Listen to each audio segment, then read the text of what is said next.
It's a story of a coordinated attack on human society that basically breaks down everything that we know. Um, and then in the story you kind of figure out who's behind it, and, uh, and you follow the characters as they try to figure out what to do next. Well, he's Cassie's father, you know, he's sort of a guy that really kind of fit in really well to the world where everything kind of works and runs like a clock. I'm not sure he's entirely cut out for, you know, the post-attack world. Um, I think in a sentence I'd say he's a good man who's not quite cut out for this. This is a great part for her because it requires, it's, you know, it's about a girl who's just thrust into adulthood in a world that, you know, is not an easy one to live in. And I think any teenager is sort of in that gray zone between, you know, they're still a kid, but at the same time they're really feeling out their powers, and they have new responsibilities. And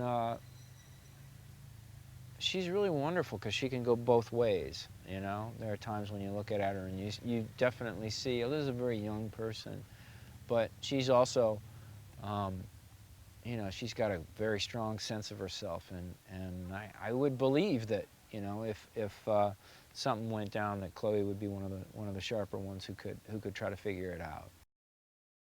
One of the big themes of this movie is, what does it look like, you know, when everyone's out for themselves, and, you know, how successful is that as a strategy, you know, versus trying to pull together in a situation where it's really hard to pull together.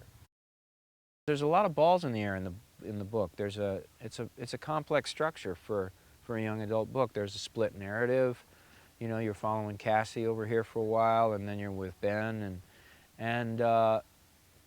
but we're not used to that in a movie, of following somebody. You know what I mean? Like that's a tough, that's a strong device. You know, so it's really kind of has to be artfully done, where you can jump from one part of the story to the other and still have it sort of feel seamless. Jay's really good at coming in and just doing the little screwdriver tweak. So that's the micro.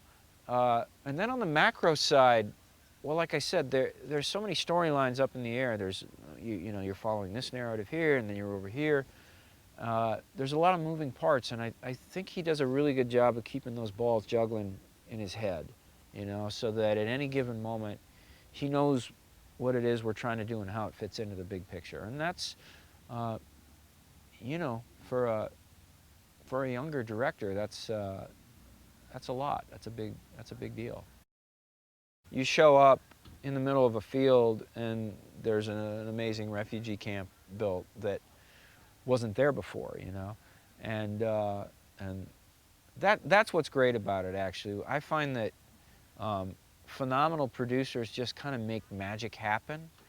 Like, we try to make magic happen for the audience with the story, so that the audience can come, but great producers really make that happen for us when we show up on set, and there's just all this amazing stuff here.